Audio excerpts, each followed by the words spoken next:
Hello po mga kakuratsa. Lulutuin natin itong ating sago. First time ko magluluto ng ganito. Na-try lang po natin. So, magpapakulo tayo ng tubig. Hintayin natin kumulo. Kumukulo na po siya mga kuratsa.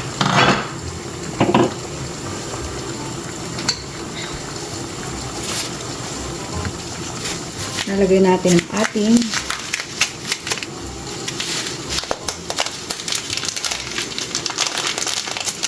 sago. Ano kaya karami? Sukatin ko nga. May panukat ako dito eh. Wait lang mga kuratsa.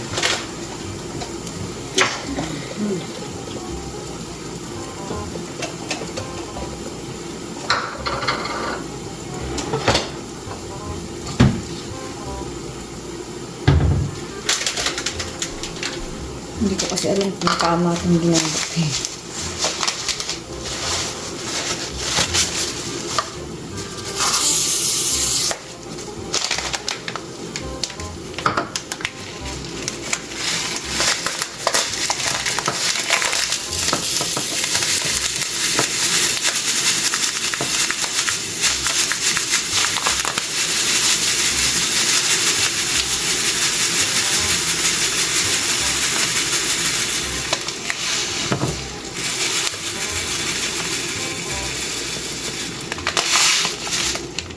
So, hindi ko nilahat. Pag kulo-kulo na po siya, ihalo natin ito.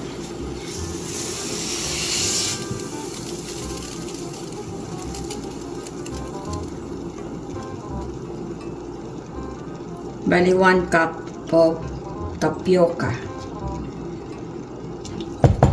Mix occasionally. Bigyan ko pang konti. Hindi ko mukhang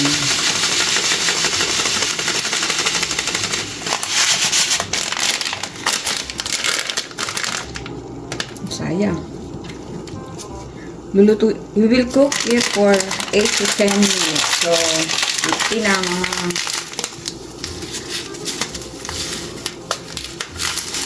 9 o'clock. Haluin nyo para hindi dumikit sa ilalim ng kasirola yung ating sagong maliliit. So, 8 to 10 minutes po siya.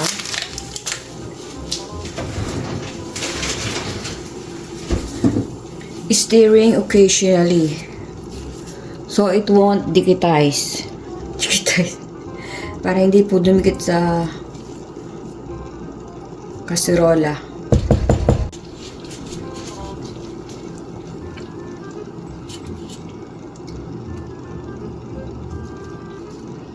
So pag nakikita niyo po na yung puti nawawala-wala na after cooking for 8 to 10 minutes. Magta 10 minutes na po eh. Papatayin na natin yung apoy. 1 minute na lang, papatayin natin yung apoy. So, ayan na, konti na lang yung puti. Ibig sabihin, naluluto na siya.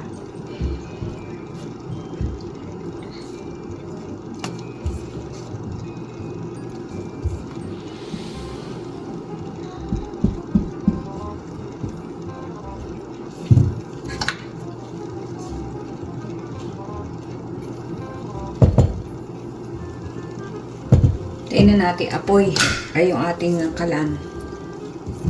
And then, takpan lang po ninyo ng 2 minutes.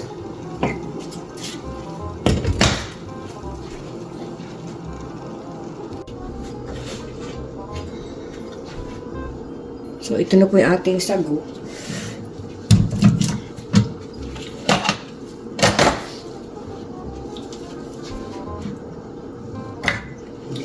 Po natin ng malamig na tubig. Salain natin sa running water para hindi siya magdikit-dikit.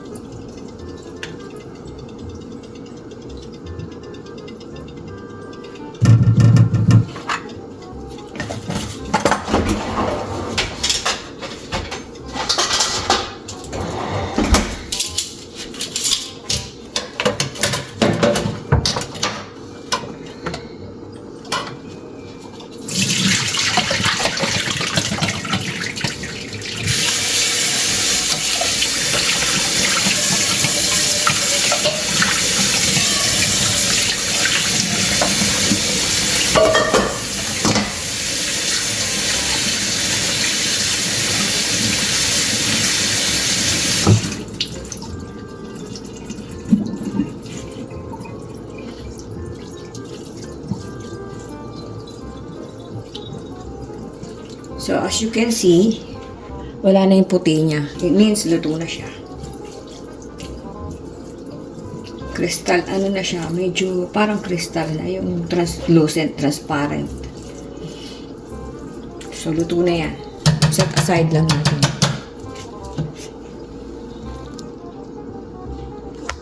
So, ganyan ang pagluto ng sago.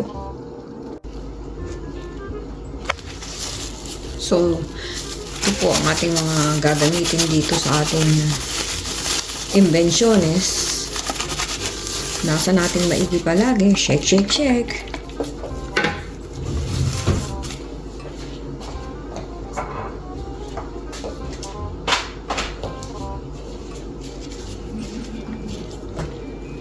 So, ito po yung ating nilutong sago. Lagay natin dito.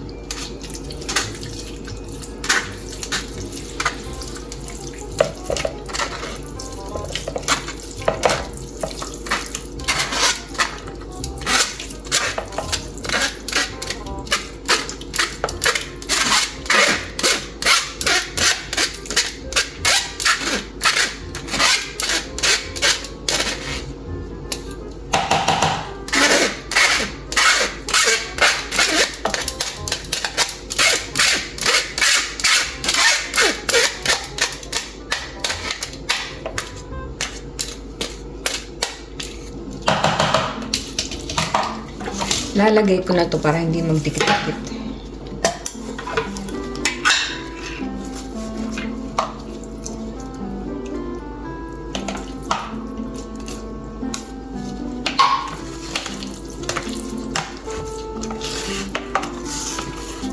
So, ito po ay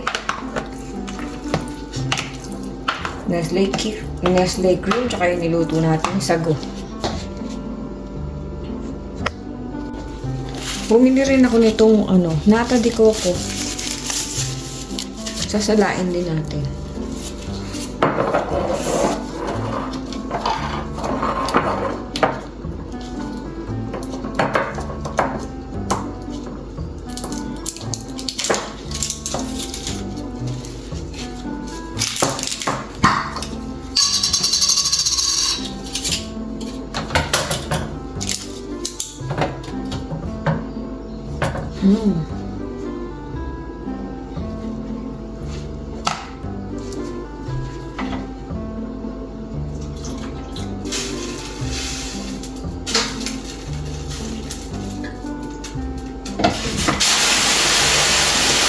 Yeah.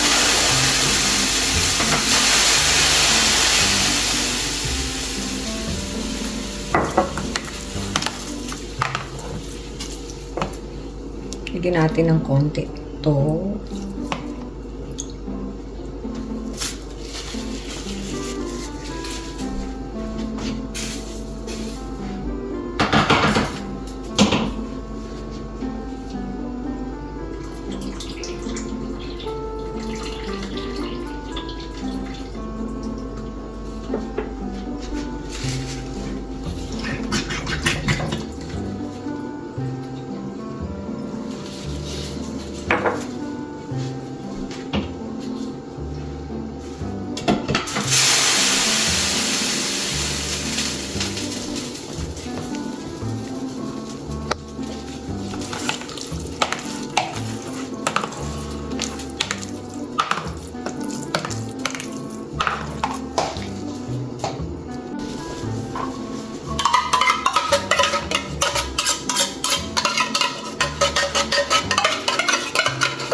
So, kailangan din natin ng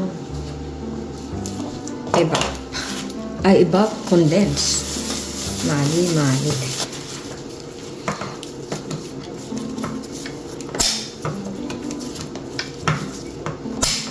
Dito na naman to hirap buksan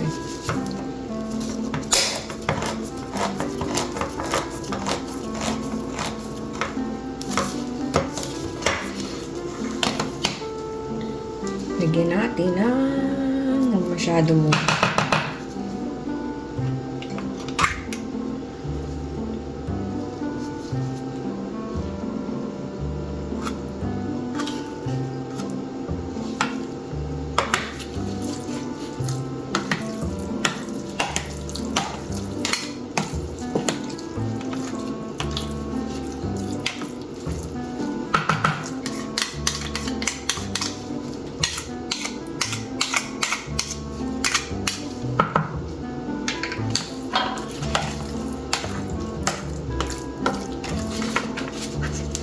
So, ayan na po siya. Experiment ko po ito eh. So, nasala na natin yung nata de coco. Isama na po natin.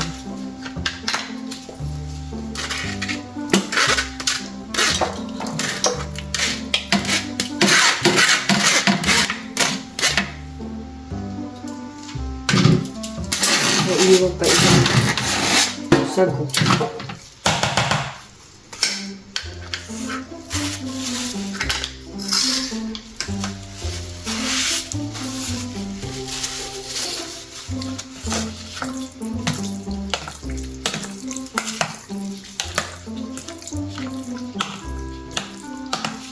Amuyin po natin. Wow, ang bango.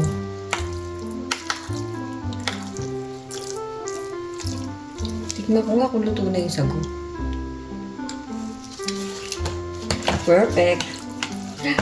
First time ko lang kung ito. Ang sarap. Kulang pa yan. So, ito na po yung ating buko. Isasama natin dito at lalagyan din natin ng cheese. Saan yung cheese natin? So, i-cube-cube natin to. Isasama natin dyan. Parang buko pandan po ito, pero walang buko pandan. Gusto ko ganito. Lagyan natin ng buko. Huwag natin ilagay lahat. Ang dami ng buko. Ang dami namin binili ni Don P. buko. So, salamat sa pagkayod nito, Don P. Wow! Ang dami. Dahan-dahan lang po ang halo para hindi magkandurog-durog. So, dagdagan pa natin ng konting condense at Nestle cream. Pero condense na to ayaw tumulo-tulo. Malamig kasi eh. Ayan. And then, isa pang Nestle cream para talagang creamy siya.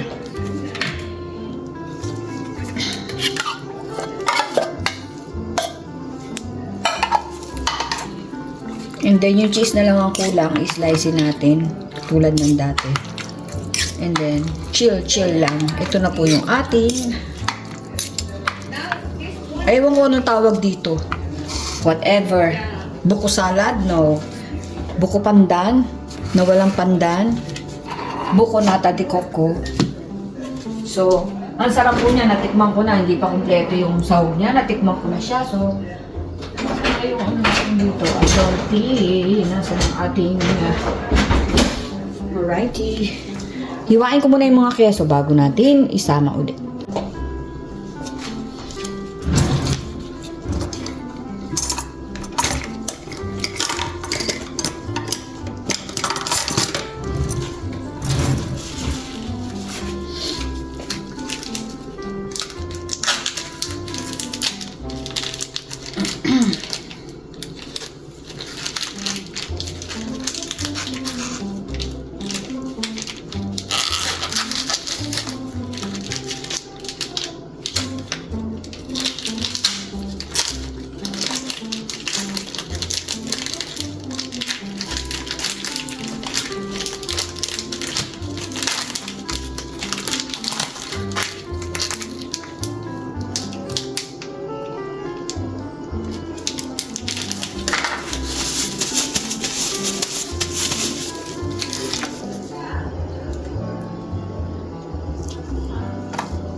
Nakakain po akong ganito sa Dubai.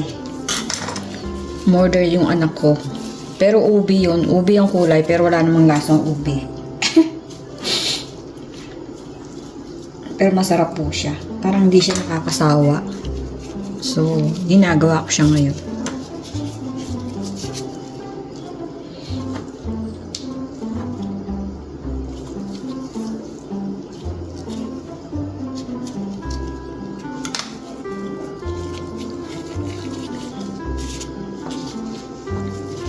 So, mix muna po natin, dahan-dahan, para hindi madurog ang ating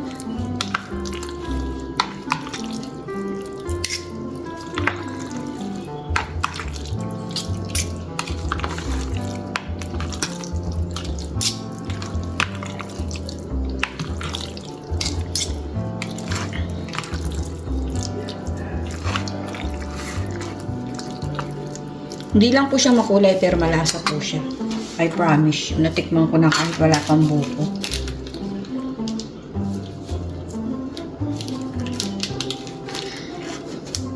Ayoko rin mo maglagay kasi ng food coloring or wala lang. Bukod sa wala ako, ayoko rin ng mga food coloring. Gusto ko kung ano talaga yung kulay nung although magandang tignan talaga, masarap kainin. May nabibili nga ang pandan na artificial flavoring. Pero as much as possible, we're trying to stay away from those things. Wow! Total po, hindi naman lumalasa yun. Minsan nga may masamang lasa pa yung food coloring, di po ba? Adlak mo yung bata ang kakain, tsaka yung isip bata. So, ganyan lang po. Kung gusto nyo pang dagdagan ng marami, dadagdagan ko pa siya, pero yan na. Yan na po ang ano niya. Buko, sagong maliliit, nata de coco, and pag chinil niya, sarap na yan. Cheese. So, ayan po ang ating recipe ngayon. Dali lang po ba, di ba? Tikman ko nga kung mas masarap ngayon kasi meron ng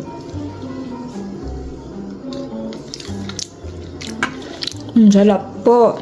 Nam nam nam nam. Hindi siya masyadong matamis. Ang sarap po mga kuracha. Try niyo po ito. Magugustuhan to ni Donkey. Well. May bago tayong. First time ko nagawa nito. Buko salad or what? Buko pandan na walang pandan. Buko nata de coco. Basta po, masarap siya. Bye-bye po. Thank you for watching. Sana may natutunan kayo sa akin. Bye-bye. Name one problem that led to the Civil War.